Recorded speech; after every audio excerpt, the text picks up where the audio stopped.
Indeed, the Lord is glorious. Our Father in heaven is fantastically wonderful. At lalong-lalo kung atin pong sinusuri at pinag-aaralan ang Biblia, marami tayong lalo nang nakikitang kaluwalhatian ng Diyos. We have been reading the book of Ecclesiastes for a while, and it has been a search of what's good in life. Ano nga ba talaga ang mabuti? At syempre, hindi lang mabuti, we also like to see what's better in life. And as we ponder more words from the teacher, we pray that the Lord will enable us to see what's not only good, but what's also better in life. Thank you, Father, for this privilege of worship, and thank you for the privilege of reading the Word, preserved through the generations, and useful and fruitful for all of us even now.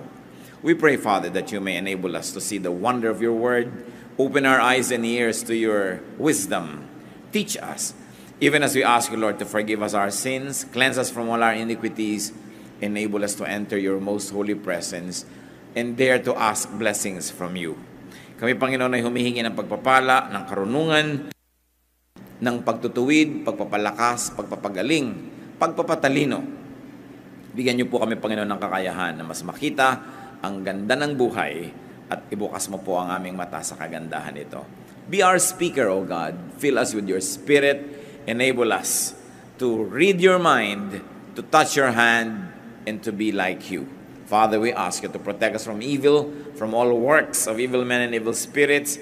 And we ask you, Father, give us serenity, calm in our hearts, and may your healing liberate us from physical, emotional, and spiritual infirmities. Thank you, Father, in the name of your Son, our teacher, the Lord Jesus Christ. Amen. So what's better in life? At maganda pa nga itanong, so what's best in life? Ecclesiastes 7:1-6. Solomon speaking. A good name is better than fine perfume, and the day of death is better than the day of birth. It is better to go to a house of mourning than to go to a house of feasting. For death is the destiny of every man. The living should take this to heart. Sorrow is better than laughter, because a sad face is good for the heart. The heart of the wise is in the house of mourning, but the heart of fools is in the house of pleasure. It is better to heed a one man's rebuke, a wise man's rebuke, than to listen to the song of fools. Like the crackling of thorns under the pot, so is the laughter of fools. This too is meaningless. In 6 verses, we are given a big load of wisdom. At itong thesis ito ni Solomon, meron sinasabi siyang, this is better than that. It doesn't have to be read as really literally better, but a poetic device to tell us that, well, you think there is something good here? Find something that is also very, very good, even in its opposite. So it's a dramatic way of looking at it and saying that it is better. Isa din, a good name is better than fine perfume. Tayo mga Pilipino, mahilig magpabango, mahilig maligo, mahilig sa cosmetic industry. Sabi, but a good name is better than that. At yun daw araw ng kamatayan, mabuti pa kuminsan sa araw ng kapanganakan. Parang ito yung mga pagbaligtad sa mga dati na nating inaakala o pinaniniwalaan, hindi para talaga baligtarin ito, kundi para ipakita sa atin na maging yung kabaligtaran ng akala natin maganda, may kagandahan pa rin. Mas mainam pa daw na pumunta sa mga bahay ng pagluluksa, sa mga lamayan, sa mga namatayan, kaysa sa pumunta sa mga party. Meron daw inam at kagandahan maging ang kalungkutan kaysa sa tawanan. At yun daw matatalino, ay isinasali niya sa kanyang schedule. Yung pagpunta sa mga malulungkot na mga okasyon, hindi lang gusto niya laging sumaya, tumawa o malibang. At mas masarap daw yung pagtutuwid, yung kahit pintas sa'yo ng matalino, kesa papuri sa'yo ng isang wala namang alam. Mas dapat yan pinapahalagahan dahil ang tawa daw ng mga walang alam ay para lang tunog ng mga nasusunog na siit o mga tuyong kahoy. Sandali lang yun, tapos wala na. As we have said, better did not be read as literal better, but just for contrast, for dramatic effect. So what's better in life? According to the teacher, a good reputation. A good reputation in the end, up to the end, therefore a respectable life. So that is better than what might be considered good but destroys the reputation. Agad-agad, sumasalungat yan sa popular belief. Yung mga iba, hindi bali ng pangit na reputasyon ko, basta yumaman ako, o basta sumikat ako, o basta magtagumpay ako. Pero sinasabi ni Solomon, a good reputation is good, is better even. What else? Good dosages of sorrow. Yung tamang-tamang timpla ng lungkot daw sa buhay, maganda yan.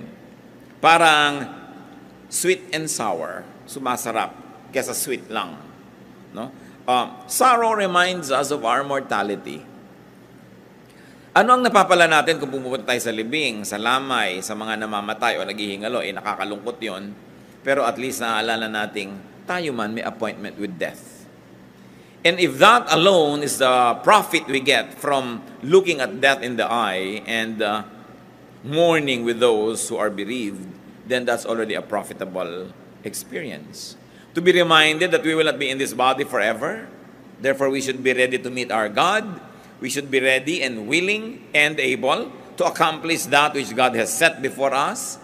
Dahil sabi sa Bible, that God has decided long ago what everyone should do in life.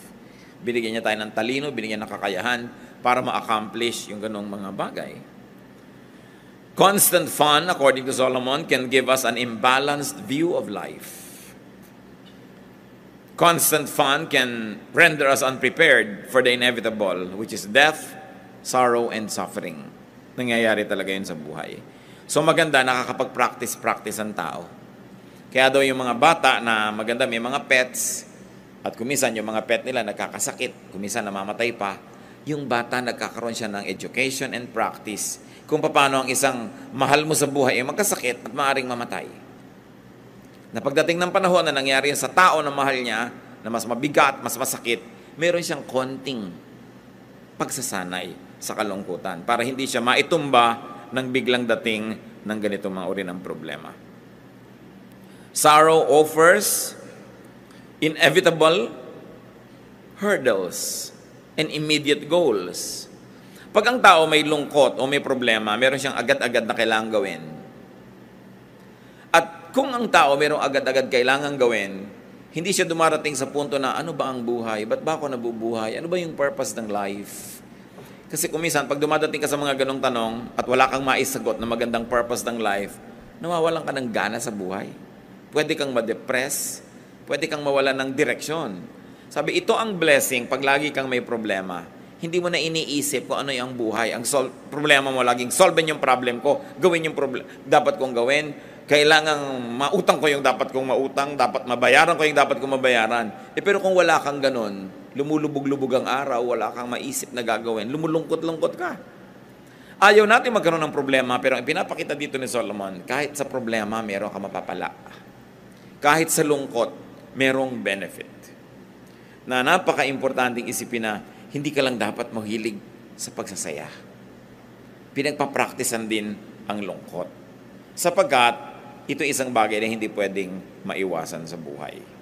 Ecclesiastes 7:7. Extortion turns a wise man into a fool, and a bribe corrupts the heart. Ito kasing Ecclesiastes, collection ng wisdom ito, kaya bigla-biglang kumakambyo, bigla-biglang naiiba yung topic, bigla-biglang may ibang ituturo, at yun ang ating pattern na sinusunod. Kaya kung saan tayo dali ng verse, doon naman tayo nagpupunta. What is better in life in this part of Ecclesiastes? Integrity. Integrity is better than whatever might give you benefit but will erode your integrity.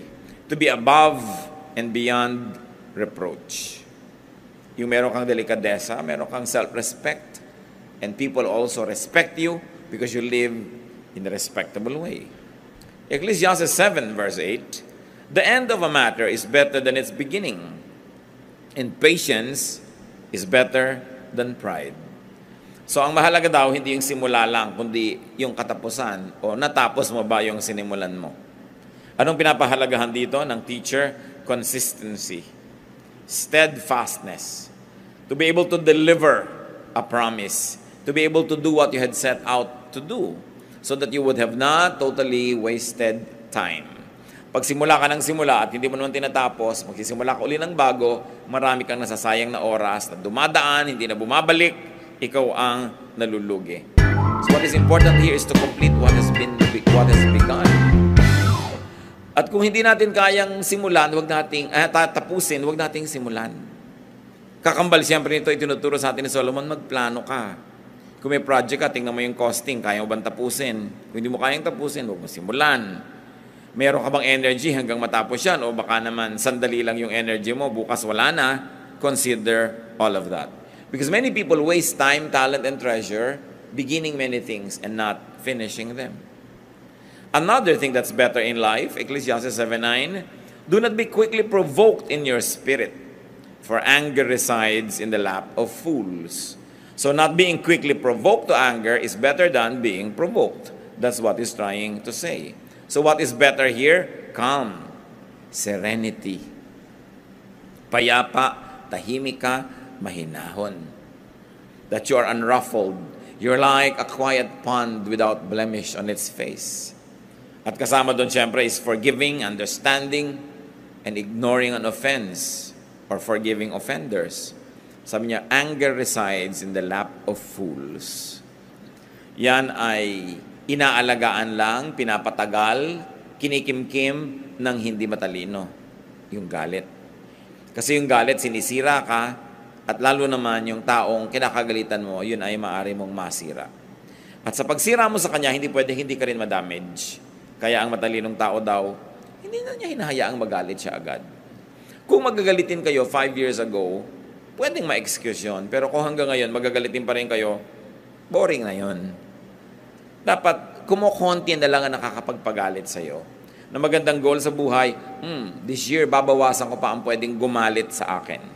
Kasi yung taong napakadaling magalit, hindi ka lang napansin, galit ka na. Hindi ka na-invite, galit ka na. May nag-cut sa'yo sa traffic, galit ka na. Kita yung mga nangyayaring gulo sa mga taong umiinit ang ulo at sinusunod nila yung init nila ng ulo. Matagal lang lumamig yung ulo nila, may problema pa na dala-dala dahil sa naging bunga ng init ng ulo. What else is better daw? Not holding a grudge. Huwag ka nagtatanim ng sama ng loob. Hindi yun mabuti sa'yo, sa kalusugan mo, sa espiritu mo, sa iyong emosyon, at hindi rin mabuti sa iyong pakikipagkapwa tao. Ecclesiastes 7:10, do not say, why were the old days better than this? For it is not wise to ask such questions. Ganyan lang mga tao, lagi nilang the good old days, the good old days. Nung araw? Mabuti pa nung araw? Mabuti pa nung araw? Hindi naman totoo yun eh. Nung araw walang cellphone. No? Ang hirap tumawag.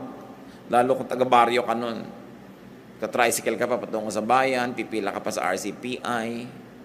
Ang dami-dami ninyo, bibigay mo yung tatawagan mo sa operator, tapos tatawagin ka, papasok ka doon sa parang aparador na booth. Nadidinig ka naman actually nung lahat ng tao doon, ano? Tapos, mamaya may nalimutan ka, pila ka na naman. Bago ka makatawag. Nung araw, kahit may telepono ka, may party line ka pa. Kanyang itinuwid, pwede mong iliko. Hindi. So, ang taong sasaya sa buhay, yung itinutuwid, yung pwedeng ituwid, at tinatanggap na lang na liko, yung liko talaga. Lalo, hindi mo kayang baguhin. Hindi mo kayang baguhin, for instance, yung aptitude ng tao, yung talent niya, yung hilig niya, talaga doon siya naka-incline. Kesa lagi kayo nagtutunggali, lagi na lang kayo na nagkakaroon ng struggle, accept. When applied to human relationships, this means to accept and even enjoy people's unchangeable traits. We try. Kung meron tayong mga pangit na ugali, gusto nating improvein yan. At sikap tayo ng sikap.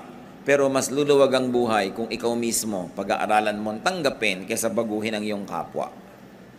Kung gusto mong baguhin ang sarili mo, baguhin mo kasi sarili mo naman yung kausap mo. Willing ka sigurong makipag-usap sa sarili mo na magbago tayo kung kinakausap mo yung sarili mo. Eh yung iba na gusto mong baguhin. Marami pong mag-asawa, hindi sila nagiging masaya together kasi parehong gusto mo ipalitan siya, ibahin siya. Paano siya maiiba? Sabi nga sa Bible, can a leopard change its spots?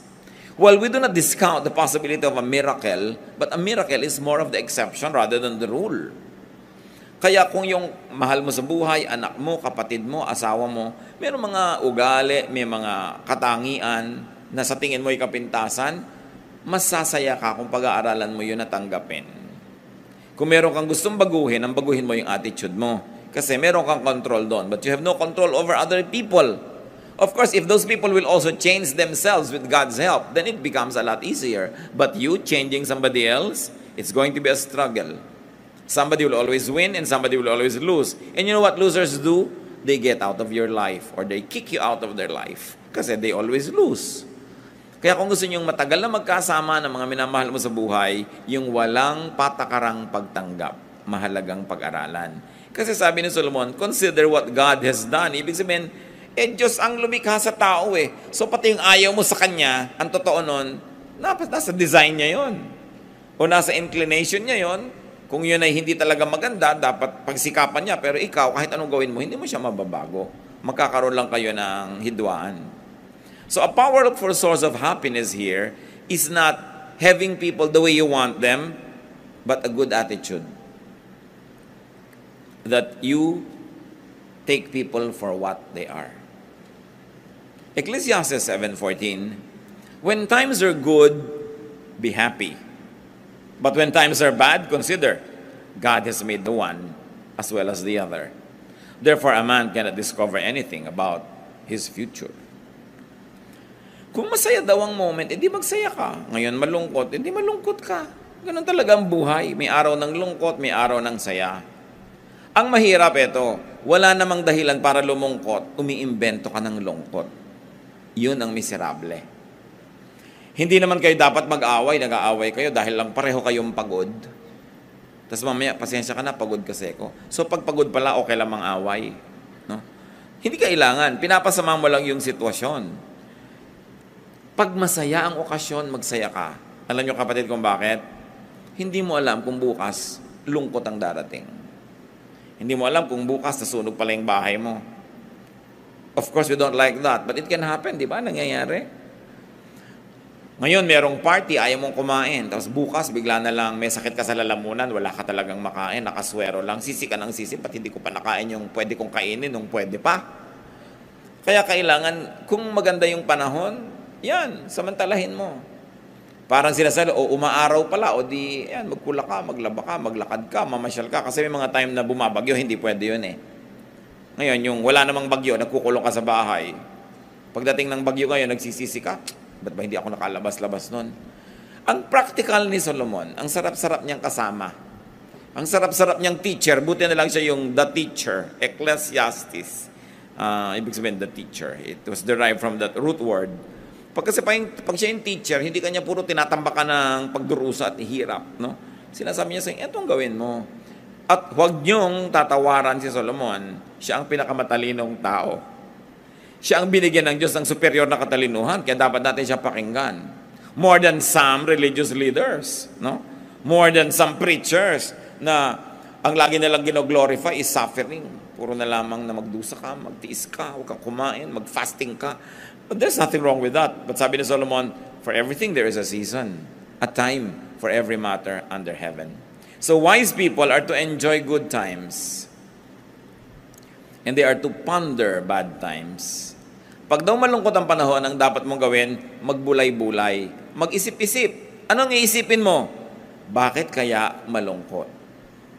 Meron kaya akong pananagutan o kontribusyon sa lungkot na ito? At pag nasabi nating meron, pag-aralan mo, paano ko kaya hindi na ito uulitin para huwag uling magkaroon ng ganitong klase ng lungkot? So, kahit yung lungkot mo, nagkaroon ng lesson. At kung may lesson yon, may benefit kahit yung kalungkutan. Ang mahirap, laging may lungkot pero hindi mo nalalaman kung bakit hindi ka man lang kasi nag-iisip. Nagkakaproblema. Anong benefit? Kung mag-iisip ka, ano ang aking pananagutan? Anong kontribusyon ko? Bakit nagkakaproblema? But lagi kami nag-aaway nitong asawa ko, anak ko, o whoever. Ano ang pananagutan ko?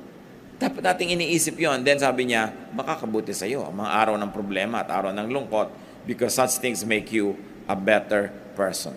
So we learn and benefit from them. And what is the important lesson here? That God makes both good and bad times, according to Solomon. Nangyayari yan dahil pinapayagan ng Diyos. May nangyayari na talagang nililikha ng Diyos na mangyari. God causes them to happen. Pero may mga nangyayaring pinapayagan ng Diyos, God allows them to happen. In both cases, nothing can happen without God's permission because God is sovereign. And if God permits it, no matter how much you dislike it, then there must be something good in it. Ano ang misyon? Huwag magreklamo, huwag i-compare yun sa ibang panahon, hanapin ang lesson nun. Then you will be better. At bakit daw yun ginagawa ng Diyos? Na hindi mo malaman kung ano mangyayari bukas? Well, probably to make life interesting and moving and exciting and far from being predictable and boring.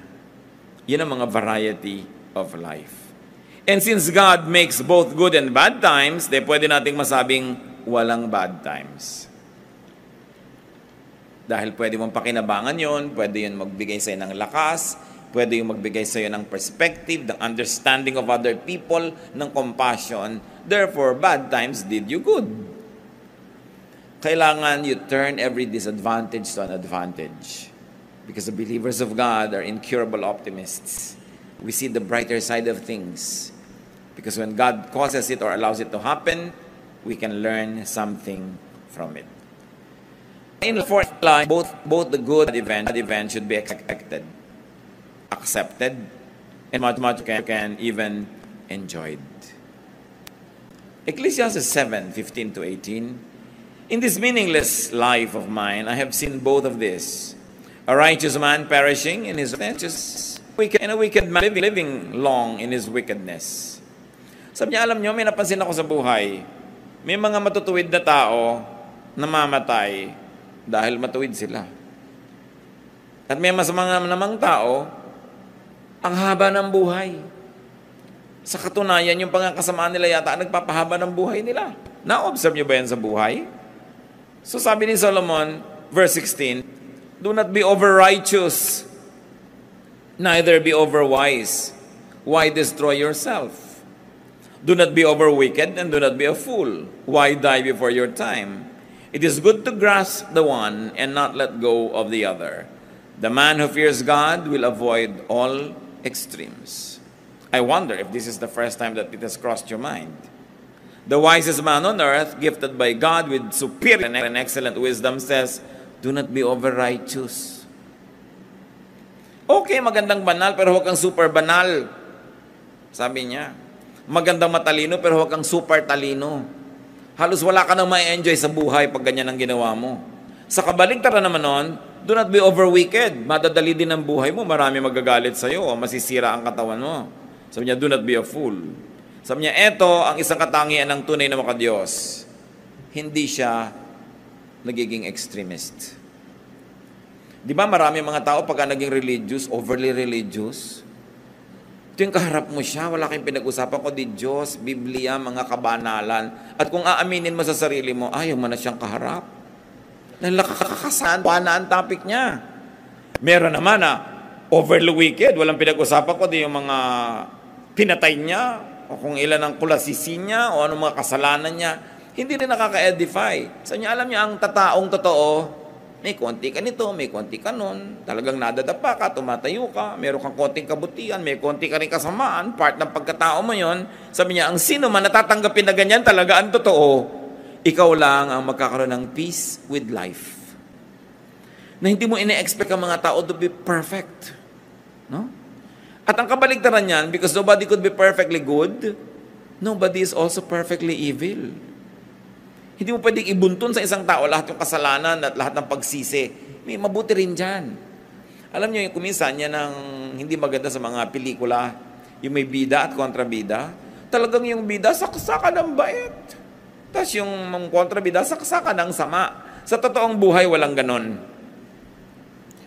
Inside everybody, there's some bad and there's some good. And what God likes us is to develop the good so that it becomes better. And to develop the bad so that it becomes good. But this is one thing with God. Saan ka man niya abutan, nandun ka sa good, sa better, sa best, sa bad, sa worst, mahal ka pa rin niya. And God is great at restoring people. Kung ang taas-taas ng espiritualidad mo, mahal na mahal ka ng Diyos, bumagsak ka, nandito ka, magdasal ka sa Kanya, lumapit ka, andito pa rin siya. Nasamahan ka niya, aakayin ka niya uli, umakyat. Kahit saan ka naroon, abot ka ng Diyos. Kaya dapat ganun din ang attitude natin sa mga tao. Kahit masila naroon, inaabot natin. Kung ano man ang level ng kanila espiritualidad, ng mga religiosity, intellect, we reach out to them because that's the example given to us by God. Huwag tayong maging overly good. Meron kasing judgmentalism that goes with exaggerated goodness. That you no longer are able to tolerate those who are not as good as you. Kaya ang nangyayari nun, nagiging bad ka na rin because judgmentalism, self-righteousness are both considered to be bad attitudes and behavior. Ano pa mga ironies po ang na-observe ng teacher? Tulad ng binanggit natin, that good people could die in spite of and sometimes because of their righteousness. Nakikita yung mga sineselebrate nating heroes, dahil na-righteous, nagligtas naming buhay, nalunod tuloy siya. So, hindi natin sabing mali ang ginawa niya. Ang kinamatay niya, hindi dahil sa kasamaan, sa kabutihan. Di ba? So, kung gagawin mo yung kabutihan, kinamatay mo yung pagiging mabuti, huwag mo sisihin. Kasi wala siyang ipinangako na pag gumagawa ka ng mabuti, lalo kang mapapabuti. Kumisan nga, napasama pa yung kalagayan mo dahil gumawa ka ng mabuti. Nakita niyo sa ating pamahalaan, yung nagbibisto ng mga corrupt, sila nakukulong. Hindi natin sasabing maling ginagawa niya, pero pag gumagawa ka ng mabuti, don't expect na laging magiging mabuti ang bunga. Tapos yung mga gumagawa ng masama, yumaman, nagkaroon ng ganito, nagkaroon ng ganyan, nagsinungaling, nagbribe ng huwes, nakalaya. Sabi, hindi lahat ng gumagawa rin ng mali, napaparusahan. Ano ang ibig sabihin dito, Solomon? Huwag niyong hanapin ang hustisya ng Diyos na makita niyo buong buo dito sa buhay na ito, this side of eternity. That's why the Bible is full of teachings about God's justice, especially in eternity. That God keeps account of what everyone does. So that if human justice fails, there is divine justice that will never fail. Tatandaan natin na nung nilikha ng Diyos ang tao, ibinigay niya kay Adan at kay Eva ang management of creation. So dapat ang creation, ang mga creatures, ang mga hayop, ang kalikasan, at maging ang mga kapwa-tao, dapat i-manage mo mabuti the way God would manage if He was the manager Himself.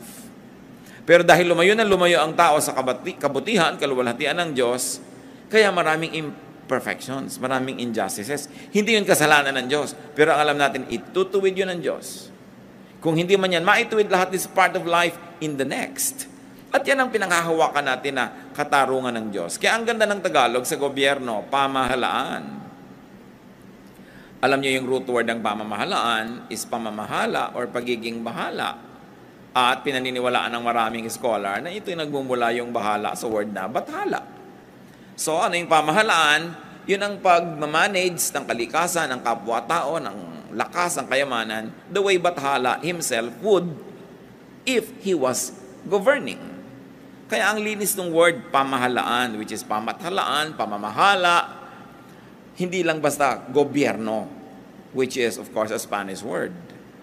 Ang ganda ng pinagmumulan that governance must come from divine will and must be under and put under divine control.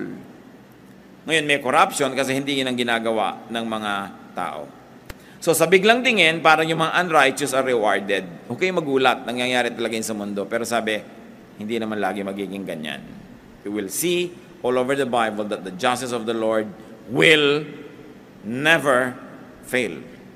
That it will prevail. What's important is, when you face your divine God and judge, that you will pass the test. Totoo naman bad people can enjoy long lives. May kasabihan nga tayo, masamang damo, mahaba ang buhay. Totoo naman yung masamang damo, binubunot mo na, buhay na naman bukas. Bakit yung gulay, matapakan mo lang, patay? Ibig sabihin, pati ang kabutihan sa ating kapwa, dapat nating alagaan. Halimbawa, merong mabuting tao, huwag mo siyang pagsamantalahan. Kasi baka yung kabutihan niya, mapatay mo, madala siya, maging masama na rin siya. Ang daming ganun mabuti pero nadala, sumamatuloy. Therefore, dapat inaalagaan natin yung mabuti. Kasi yung mabuti, sensitive. Madali siyang mag-perish dito sa present world na wicked. Kaya kung may nakikita kang mabuting ugali ng isang tao, mahalin mo yun, inorish mo. May mapagbigay, bigyan mo rin siya. Hindi yung tanggap ka lang ng tanggap. Dahil mamaya makakahalata rin yan, So mawawala na yung pagiging mapagbigay niya. Marami mga tao sa first love, di ba bigay na bigay? Ang pag-ibig, ang pagsinta, katapatan, lahat-lahat. Pero nung nasaktan 1, 2, 3 times, ayaw na. Siya na yung nananakit, gumaganti na. Kaya dapat inaalagaan natin yung mabuti. Pag nakita mo, ang buti ng kapatid ko na ito, hindi ko siya aabusuhin. Ang bait-bait ng taong ito, susuklian ko rin ang kabaitan. Kasi pag ginawa natin yun, dadami yung kabaitan, dadami yung mabait. Pero, alam mo, madaling utuin yan, utangan mo. Sabi mo, madali yan, konti lang bola-bola. Pag ginanon mo, akala nyo ba, after 3 or 4 or 5, mas makakahalata rin yun. Mamaya, magiging maramot na rin. So, nasira natin kung ano yung mabuti. Dapat nating inaalagaan ang mabuti para dumami yun. So, ano ang advice ng teacher sa mga sobra, mga extremist? Don't self-destruct with excessive goodness, even badness, or foolishness. In other words, don't self-destruct with extreme behavior. Be moderate. Avoid extremes, even extreme goodness. Ecclesiastes 7:19, wisdom makes one wise more than powerful, and a wise man more powerful than 10 rulers in a city. So here, wisdom is equated with strength. And verse 20, there is not a righteous man on earth who does what is right and never sins. Bago pa sinabi sa book of Romans that everyone has sinned and fall short of the glory of God, sinabi na ni Solomon, wala naman talagang kahit mabait at mabuting tao na hindi nagkakamali. Anong application, kapatid? Meron kayong mahal sa buhay na generally mabuti, tas nagkamali, patawarin. I-restore, turuan, pero huwag ipagdiinan, tapakan, kalimutan, kasi wala naman talagang perfectly righteous. Sobra naman na paghanapan natin ang ating kapwa ng perfection. Kahit sino siya, kahit ano siya. Sometimes we over-idealize our mothers. So hindi natin iniisip na pwede sila magkamali. We over-idealize our fathers or our religious leaders or our teachers. Hindi natin sila binibigyan ng space to be human. That is cruel. Kasi ang tao, kahit gano'ng kaganda ng performance niya, meron din niya na moments na hindi ganang level lang galing-galing. May moments na siya mahina. So dapat natin siyang ganang puwang. This implies that people should not try too hard to be over-righteous. Yung talaga ba, walang-wala sa masa mo. Kahit pa nga, hanggang antok-antok ka na, pilit mo kami mag-pray, maga-maga ka na nakaka-amen, nakakatulugan mo, no? Ubod ng habang prayer dahil masli. No? Nagsasalita tayo ng mga masakit pala pagka nadinig ng iba, pero hindi naman natin talaga mean. Of course, the good thing is to always control our tongue. But you know, na yung tongue, mas madali mo pang kontrolin kung minsan ng hito, no? Na nagpupumiglas. Kahit pukpukin mo yung dalag, buhay pa rin. Mahirap pa hulihin at habulin pag nakatalon. Mas malala yung dila doon. So, isang binibigay dito sa atin ng Solomon na kapayapaan is, tanggapin mo na rin na talaga madaldal ka. Na talaga kuminsan, yung katinang dila, masarap kamutin. No? Yung masarap magchismis. Kasi kung lagi kang, masama ang ginagawa ko, pero lagi mo lang ginagawa, nahahati ka masyado, naguguluhan ka. Pero pag sabi mo, it's part of my imperfection. I will do my best, by God's grace. Pero kung sakaling nangyari na uli, ayan na naman ako, may human nature. Hindi tayo tinuturoan ni Solomon na maging pabaya sa high moral standards. Hindi niya tayo tinuturoan na maging konsentidor sa mga sarili natin pagkakamali. Ang itinuturo lang niya sa atin, tao ka, tanggapin mo na tao ka. Tinatanggap ka ng Diyos na tao ka, pero hindi ibig sabihin, kinukutin ng Diyos na laging ganyan ka na lang. Mag-improve ka. Pero kung hindi ka pa nag-i-improve, keep improving, pero be at peace with yourself. It also follows that you must be at peace with others. And where is peace premised? Acceptance of what is true about you and what is true about others. And the moment you accept what is ugly but truthful about yourself, the more you will love God because God loves you in spite of. And the more you will appreciate God because God never gives up on us. Pero wag ka na lagi nakikipagtunggali sa sarili. Yung pagmamahal at pagtanggap sa sarili is also an act of godliness. Why? Because God created you. Kung minsan nakala mo kapintasan yun, pero sa tingin ng Diyos hindi pala. Kailangan mahanap mo kung ano yung strength ng what you might perceive to be a weakness. Verses 23 to 25. All this I tested by wisdom, and I said, I am determined to be wise, but this was beyond me. Whatever wisdom may be, it is far off and most profound. Who can discover it? So I turned my mind to understand, to investigate and search out wisdom in the scheme of things, and to understand the stupidity of wickedness and the madness of folly. So the teacher tried to study and make sense of life. Did he find any sense? Verses 26 to 29. So I find more bitter than death the woman who is a snare, whose heart is a trap, and whose hands are chains. Yung mga nagbabasa nito, lalo yung sexist naman ni Solomon. The man who pleases God will escape her, but the sinner she will ensnare. Look, says the teacher, this is what I have discovered. Adding one thing to another to discover the scheme of things. While I was still searching but not finding, I found one upright man among 1,000, but not one upright woman among them all. This only have I found. God made mankind upright, but men have gone in search of many schemes. Maraming mga babaeng naguguluhan dito, at mga lalaki rin naman. But sinabi ni Solomon, first of all, read this as it is. Do not fault Solomon or apologize for him. He is a product of his time. No? May mga context talaga ang paningin nila nun sa mga gender. But, I have a suggestion on how to read bad woman. Sabi niya, ang pinakamalalang mangyari ay yung meron ka maengkwentrong bad woman. Sabi niya, yung bad woman, wala kang pag-asa. Pagkaya nang dumating sa iyong buhay. Sabi niya, talo ka, sira ka. I propose it to be read this way. That Solomon being a man, for him a man means one's strength. But for him, a woman is probably one's weakness. Weakness si Solomon, women eh. Alam niya naman ba? Diba? Bulibo yung mga asawa. Ang dami talaga. Yun ang weakness niya. At sinasabi maraming mga propeta ng kanyang panahon naging dahilan ng pagbababa ng kanyang status with God. So pag sinasabi niyang yung woman ang curse sa buhay,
we were destined to chase and there are countless, most countless miles to run.